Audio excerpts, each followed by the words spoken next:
Hello. The second suit seems to fit, as we say in German. Welcome to Bulls and Red.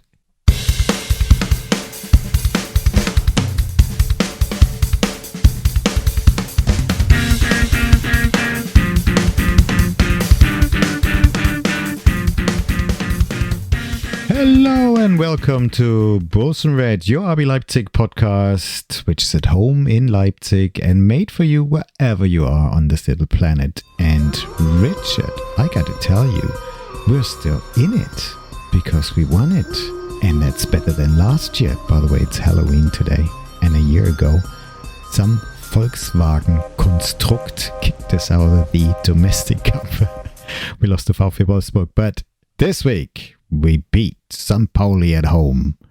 How the devil are you, Richard? Good evening. It's spooky night, Halloween. Ooh. By the way, my table here right in front of me is full of candy. So because the the kids were outside. Trick-or-treating. Trickery outside, and they were quite successful, just as our lads were and hopefully are on Saturday. Wonderful. Yeah, our kids came home as well with lots of candy and sweets and all these things which are not good for your teeth. But who cares? It's this time of the year where we enter candy time. Halloween, pre-Christmas, Christmas. After Christmas. Pre-Easter. Happy Valentine's. Anyways, coming back to the matters of football. Yes, of course, we're going to talk about the cup game versus St. Pauli, and also we're going to look ahead to our little clash and our trip to the Ruhrpott. Dortmund is waiting for us. But first of all, I'm so pleased we progressed to the next round. It's the last 16. Well, we're going to be in around the best of 16, which is one round better than last year. Aren't we so happy? But it was not something you could really take for granted because, as you know, there are quite a few players on crutches or not fit, and they're not included in the squad. So everybody was wondering who's going to be in the pitch. And of course, your starting 11, your prediction was pretty close. I think there was just one player who was different. One position was different, I think. I'm not sure. Help me out here. Maybe. You remember? I don't remember. We don't remember. To be honest, because we don't care.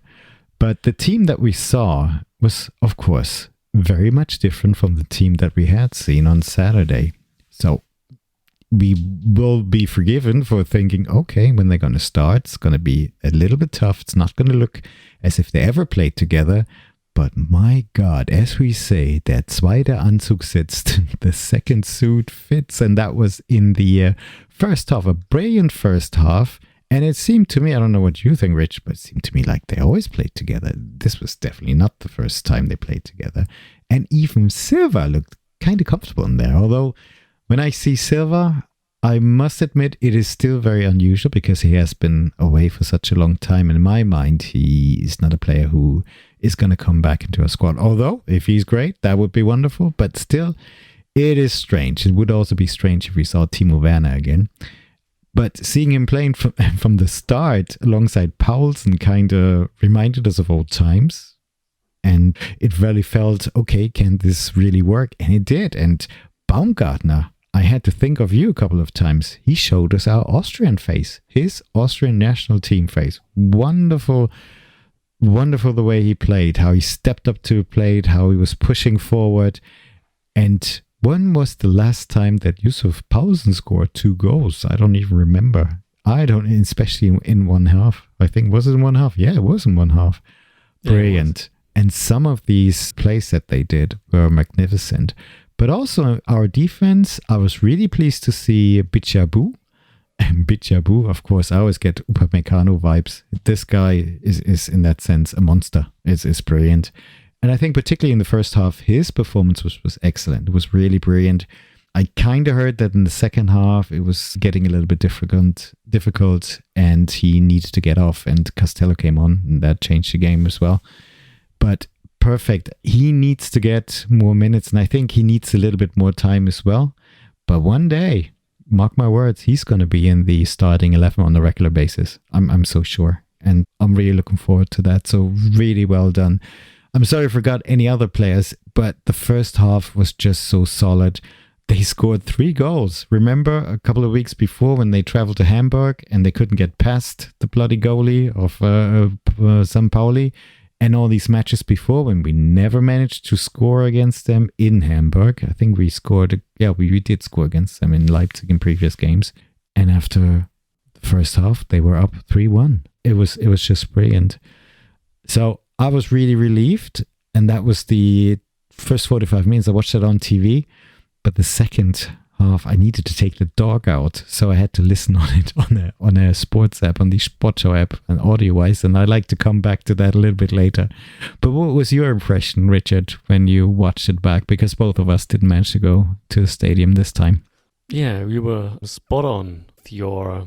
with all things that you're just saying. The second suit, so to speak, it was just like as if the idea that Marco Rose has, how to play and how to slice and dice those kind of opponents, just worked out brilliantly, regardless of who of our lads are on the pitch.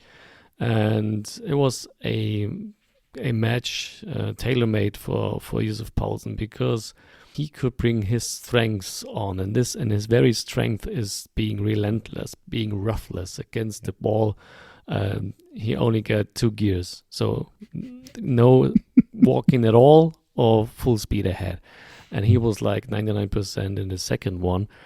Yeah, when he scored this early go-ahead goal, what was really helpful, every early go-ahead goal, of course, there was just the awareness and the, in Germany we would say the Geilheit, this, he was so focused. Eagerness maybe, or he forced it in. He forced it in. Yeah. So and it was so eager to score that he took the slightest chance that he may have spotted.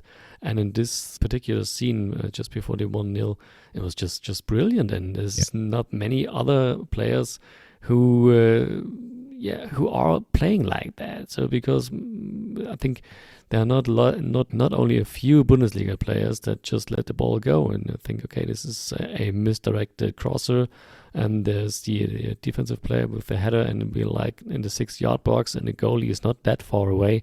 Okay, just let it go. He doesn't. And that was just brilliant. And even better was the second one. My gosh. It was a night for him, because I think, Yussuf, please don't listen too close, but 6 out of 10 or maybe 7 out of 10, he would just fire into the stands. Exactly. That's what a lot of people said. I heard this. A lot of people said that. So 7 or 8 or 8 times out of 10, he would never score out of these positions. Never, ever. But and if you watch this closely in the replay, you see how close this ball just swishes beneath the right ear of the goalie. That was just a matter of centimeters. Otherwise, he would have knocked him out. And ouch. But in evenings like that, and I was so happy for him, because it's clearly not the easiest time that he has right now since he joined the club 2013. But if you can rely on him in this way, because he showed what he's still be able to do, and we will come to this point a little later. Remember the Yussuf Poulsen shuffle versus Dortmund last year? Yes. And I think it's cool. It is, always what you're getting when you bring Yussuf from the bench or from the start in games like that. And this is cool, and I'm happy for him. A few words to Martin van der Voort, because there was, there is this stupid online magazine, Tag 24, Day 24 is a German, it's a yellow press online magazine.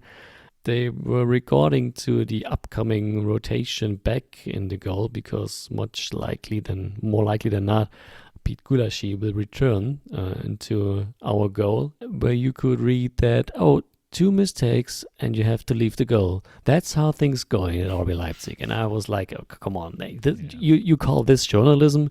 This is so poor. Sure, he hasn't had his best evening, so was kind of like the opposite to Yussuf Poulsen. But in the first goal he conceded, he didn't look too good, to be fair. And I think more often than not, he will save this. But the second goal he conceded, that was such a, I ain't got no words for that, such a krummes Ding, such a lousy, fluky ball that was deflected from Klostermann, and my opinion is almost no goalie is able to move that fast from his feet to the far post to keep this thing out of the net. So don't blame him here. And besides of that, there were no mistakes. So hey, Martin van der Voort, it was not brilliant, but it was not poor either, and I'm not afraid that we still have a really, really, really, really good and reliable number 2. I agree. Yeah. I agree. Do you know another player who stuck out is our latest addition from Rotterdam. Let me call him Lucha Gertruda. Wonderful. He was more on the offensive side now than in all these matches before. And Marco Rose mentioned that in his press conference. And I think it was a press conference. He mentioned that it was a request from the team to change the strategy, the tactics a little bit in order to allow him to play more on the offensive side. And to me, this added a new option on the right-hand side. All of a sudden, we've seen crosses from the right-hand side with him approaching the opponent's box. And we know when he played on Saturday, he scored a goal as well. Very dangerous, very offensive, really good. As long as, defensively, you could still defend anything that comes your way then. So I think we're going to see more of a new side, which is really something to look forward to. It makes it really exciting. And of course, his cross was impeccable. And Baumgartner's goal was just bloody amazing. It's just free-flowing, attacking, RB Leipzig, DNA, football. That's the thing we love. And that's from a team with players on the pitch, a lot of them who don't appear on the starting 11 on a regular basis. So I think we're all rubbing our eyes a little bit. We were relieved, but also rubbing our eyes a little bit. And it was just amazing. Now, Richard, can I just tell you about the second half? Because I probably had a different perception of the second half than a lot of people did. So I was walking the dog because the dog had to go. So I got to go as well. But, I was able to listen to live coverage on the Sportschau app, which is a sports app in Germany. So you can have audio coverage live as well. Sorry, I didn't listen to the Bullenfunk because I didn't log into our app. And the impression I had was from the commentary that St. Pauli was extremely strong in the second half. They came out fiery. Okay, I'm sure they did. And they created chances, and I'm sure they did. But in my mind, after they scored the second goal, it seemed like RB Leipzig was running around like headless chicken, and it was only a matter of time that St. Pauli would turn this match around, equalize, and then turn this match around, and the final score would be 3-4, 3-5. When I came back and watched it back on TV, I did see that St. Pauli had more chances. RB Leipzig was kind of taking the foot off the gas pedal, and at some points, but it seemed a little bit more iffy. But I never had the feeling that they lost control. So I'm not sure if you agree. I don't think they ever lost control. It could have gone the other way and they could have conceded, but I always had the feeling they can always score again. And I was particularly impressed with the subs that Marco Rose made and brought on Nusa Haidara. Who else came on? I forgot, to be honest. These two spring to mind. Lukeba. Lukeba. Yeah, I did mention it before. And that added really a certain quality, certain pace. And of course, Nusa scored that wonderful fourth goal, which then finished everything. When I talked to people who were actually at the game, they were really impressed with RB Leipzig's performance. And they told me RB Leipzig was always in control. St. Pauli was just very harmless. Yes, they had some chances, but they were not precise. So they were not worried. And I'm thinking, well, the usual situation is in the stadium, in the 60th, 70th minute, you may have had some beers and your perception might be a little bit different. So things may be a little bit easier. What I'm trying to say is the perception I had when I was listening to it was completely different. And of course, commentary, they like to talk up the underdog, of course, keep the suspense. I understand all of that. But I'm pleased that RB Leipzig was in control and at the end, progressed to the next round. What was your impression of the second half, Richard? Well, not that devastating as you might have heard in your mentioned app.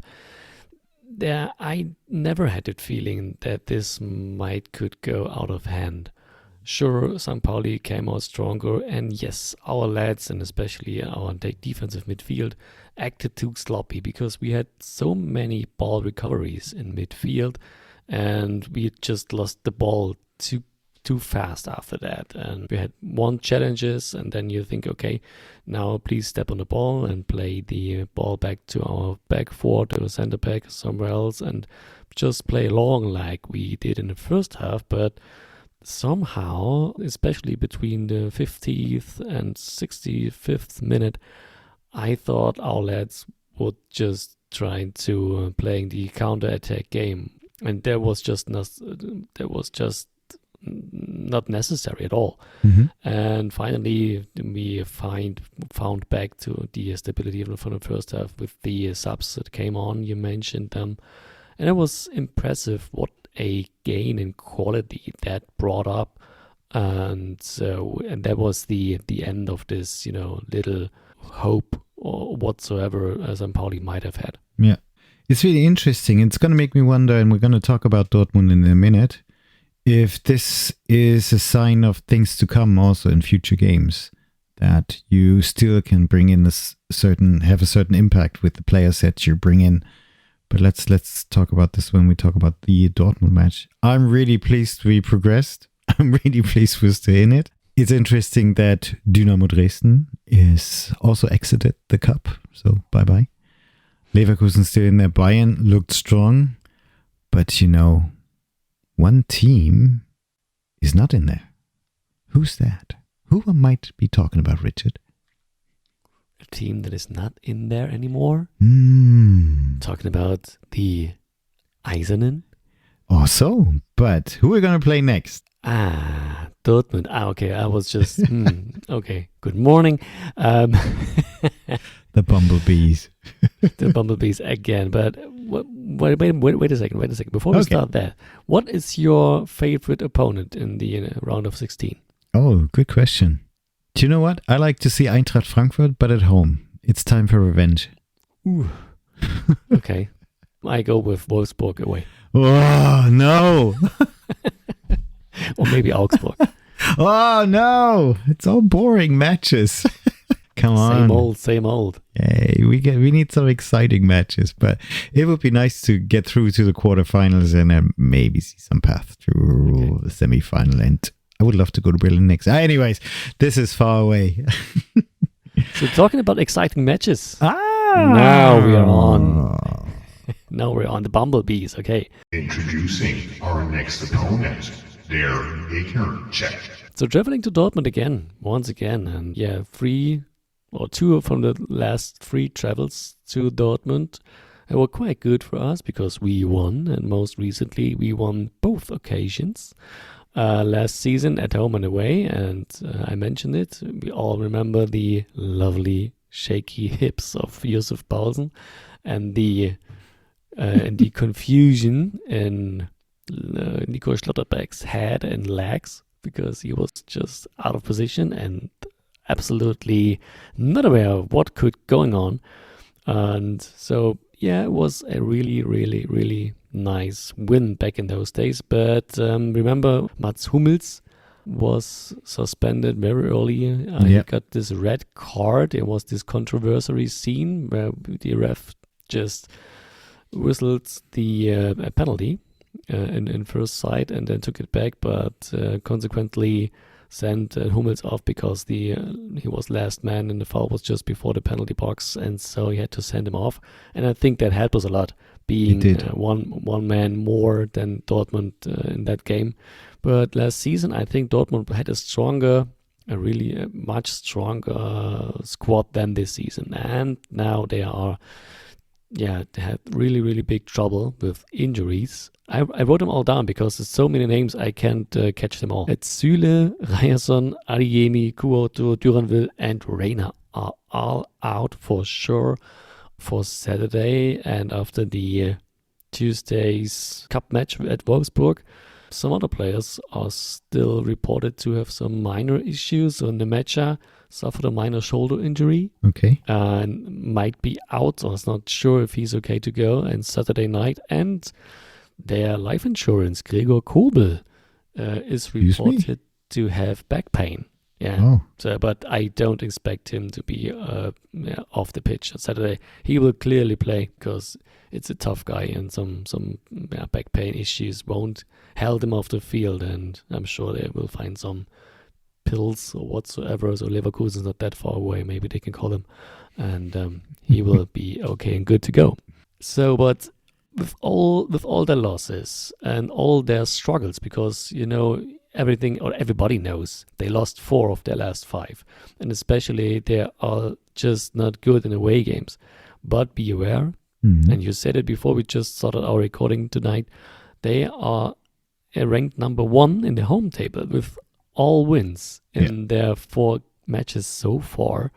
And even with all those people not available playing for their colors, they are still able to send out a starting 11 with remarkable good players. Exactly. So there is still Schlotterbeck, although I tend to make jokes of him, but honestly, he's not that bad. He's pretty good.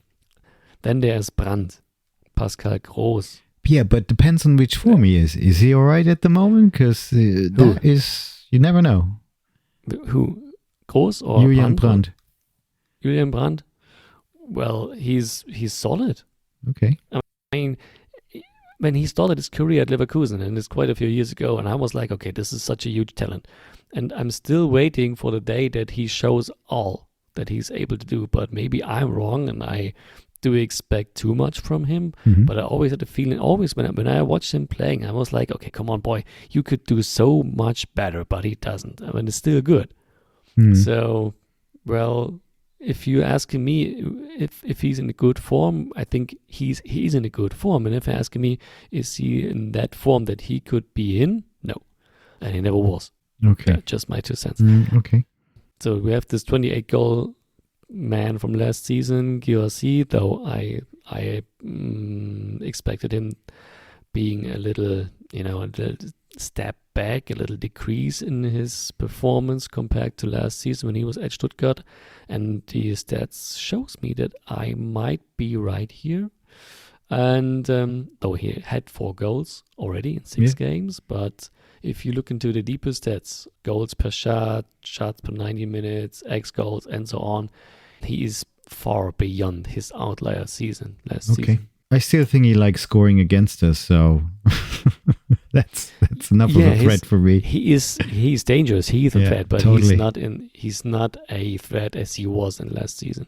Okay. And Sabitzer and Jamie Gittins, and especially the player I like most from Dortmund is Daniel Mahlen.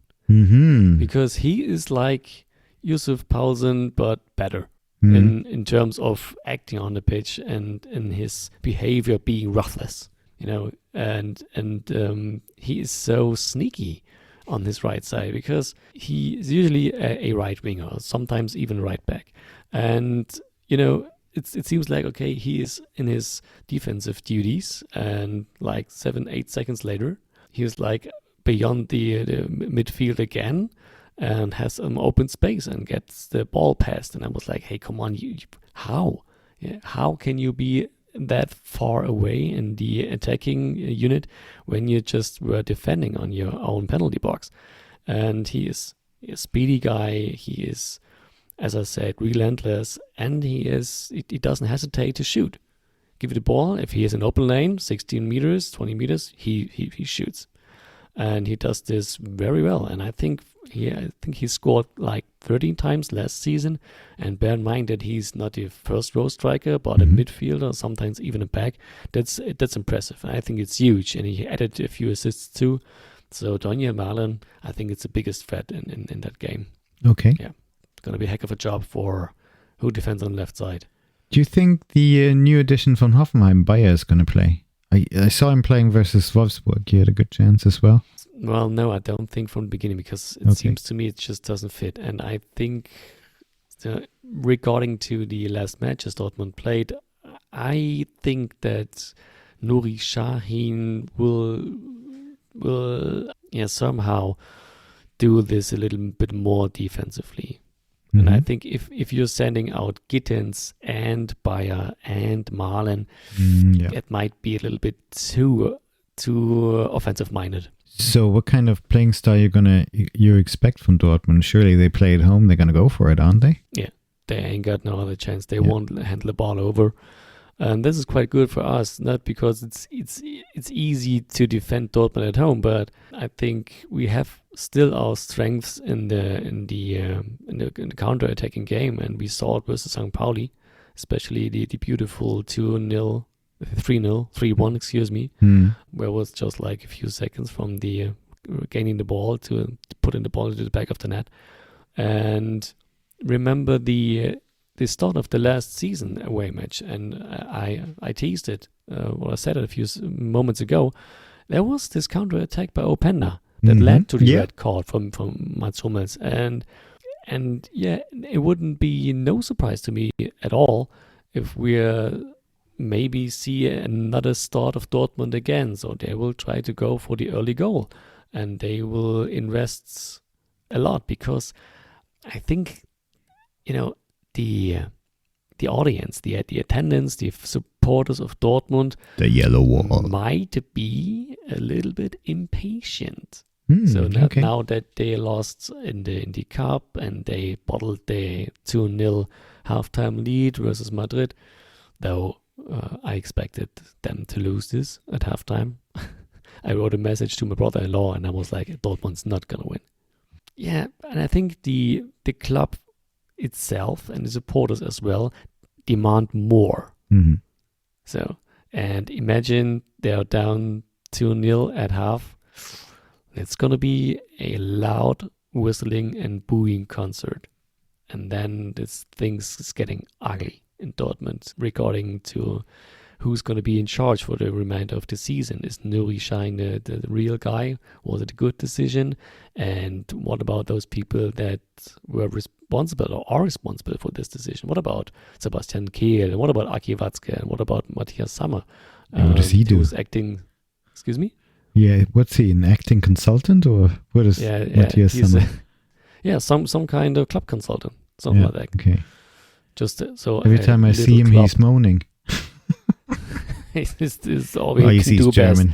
He's German. What do you expect? And he's from Saxony. He's from Dresden. It's the cradle of moaning business. One of the idols of East German football, and he moved on to Stuttgart, and he did great things there as well, and a European champion. He won the UEFA Championship in '96 in England. Oh, thought I slide that in there. So I think there's a few interesting storylines to be told here. Yeah. So I mentioned, what could be this spark if Dortmund loses. But on the other hand side, if I look into our club, now we are in a good shape on a winning streak, and second suit fits well, and everyone is like a little bit euphoristic. Is this the correct word? Enthusiastic, thank you. So everyone is quite happy with the performances of our lads showing. But if you look into the sheer numbers and compare them to last season, so we are now at 20 points after 8 games. And if you look into the numbers of last season, we had 20 points after 9 games. So losing in Dortmund, but can happen, and it's no shame. We would be at 20 points after 9 games, pretty much exactly on that same page as we were last season, but with a, worse goal difference. Okay. And that could be a question. Is this a development Marco Rose is showing with the club, or is this just a moving sideways? Moving. Oh, I like that. Moving sideways. Are we just doing no progression at all? And there could be a narrative into this direction. So imagine we are now losing at Dortmund, and then Yeah, there's going to be a hard match upcoming at Celtic, though. Right. I think we're the clearly better team with the better lads, of course. But hey, winning in paradise is never easy. Exactly. Though we did that in the past. And then there is the upcoming match versus Borussia Mönchengladbach. So 2 Borussias in a row at home. And, it could happen that we're losing 2 in a row, or just maybe draw at Glasgow and coming back with only 1 point out of 2 games, and then there will be pressure again versus Mönchengladbach. And although they are just poor performing at the moment, you cannot underestimate them or what they're able to do as well. So, well, I'm really, really curious how things are working out on Saturday night and what kind of narrative we will talking about on Sunday or maybe Monday. And by the way, after 8 games last season, we hit 11.5 X goals, and right now we are 12.5 X goals. So what does it tell you? So I don't know. I'm not sure. 12 is higher than 11. Correct. Right. Okay, we are point-wise better than last season. Yeah. Maybe will be still afterwards, after the match on Saturday night, but with surely a better X-goal number than last season. But, maybe people start talking about what I told you, that there's no progression, no development in the team at all. Okay. But we will see. But one thing I keep asking myself, I'm sorry, I'm jumping back to when you talked about tactics and you said Dortmund's going to invest a lot in the beginning. So if we can have effective counterattacks and we're up 2-0 at halftime, that would be brilliant. So what is the key for our team to be successful at Dortmund? What do you expect? I think it's important to find the correct balance between let them doing their things and doing the pressing game. And I liked what I saw versus St. Pauli, because there have been a lot of matches in the younger past where we played high pressing all over the place, on all inch of the pitch, but with not much cohesion. It was some kind of uncoordinated behavior. How did you call this? Cohesion. Oh, beautiful word. Never heard it. By the way, to all English listeners, we have this in German too, and it's Kohäsion, but no one uses it. Yeah, strange. I wonder why. Sounds stupid. But versus St. Pauli especially, there was some kind of calm within the team. So there was like, okay, we are looking what you're doing, and all of a sudden, if you're starting to play the ball to one side, we will be there, and we are there, and then taking away all your passing options, and then go for the ball. Mm-hmm.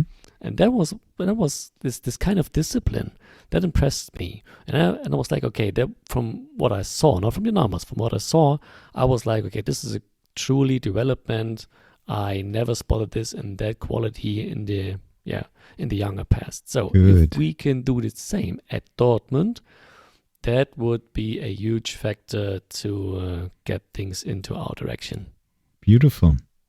Now, before we get to the lineup that you predict, what do you think? What's the score going to be? I got a 3-1 win here. Wow. I'm not so optimistic. I'm going for a cracking game, but it's going to be 2-2 draw. We'll see. So, Richard, come on. I'm dying to know. Who is Marco Rose going to send on the pitch? Liebe Fußballfans, wir kommen jetzt zu unserer heutigen Mannschaftsaufstellung. Of course, back, Pete the Wall, number 1 between the goalposts. The back 4 contains of Henrichs, Orban, Lukeba, and Rachida. And I would like to see not the 2 defense, 2 offense, and midfielders and 2 attackers. I would like to see a 3-guy midfield and 3 attackers, just as we saw for the most of the time versus Freiburg, and I like that. So please, Marco, send out Kampel, Haidara, and Nusa in midfield, and Šeško, Poulsen, and Baumgartner in the very first attacking unit. Somebody's missing who's usually there. Mr. Goalpanda is reported to have some injury issues. I think he had a minor injury suffered in the Freiburg game. And from what I saw from Yussuf on Tuesday night, hey, come on. let him take over this swagger, this mojo to Dortmund. So do you think Openda's going to make it into the squad? Is he going to be out? Because I thought he's going to be fit for Saturday. I think he will be fit, but he won't be a starter. Okay. Which still gives you a good option to bring from the bench, should we need it. Yeah. But no, talking to you, they're going to be up by 2-0 at halftime. Whoa. We shall see. Let's see. We will see. Wow, really looking forward to it. Yeah, top match of the Bundesliga Saturday night in Dortmund. I expect about 5,000 to 6,000 Leipzigers to travel to Dortmund. Remember 2017, we had 8,000 there, and there were these riots by Dortmund fans who attacked Leipzig fans, and the numbers never returned to 8,000. A lot of people then sustained from traveling to Dortmund for the Dortmund versus Leipzig matches, so it's always been between 5,000 and 6,000. And hopefully you're going to be able to hear them if the yellow wall is a little bit quieter for obvious reasons. Richard, thank you very much. This has been great. And to everybody else, thank you very much for listening. It's very much appreciated. This has been Poulsen Red for today. We're going to be back early next week, just before our clash and our trip to Paradise in Glasgow. And our clash with Celtic Glasgow in the UCL. And hopefully we're going to get our first 3 points, because we definitely need them. And, well, if you like this podcast, it would be awesome if you were able, or if you were willing to subscribe to it on your favorite platform. If you want to get in touch with us, you can do this by email. The email address is podcast@poulsenred.com. You can follow us on X Twitter. Our username is podcast_RBL. We're also on Instagram. It's Poulsen Red. And our episodes are available on Apple, Spotify, and co, and also YouTube. You guys have yourselves a great weekend. If you can catch the game, that'll be brilliant. And hope we're going to talk to you, or you listen to us again early next week. Richard, all I need to say now is vielen Dank. Happy Halloween, everyone. Take care. And auf geht's, Leipziger Jungs.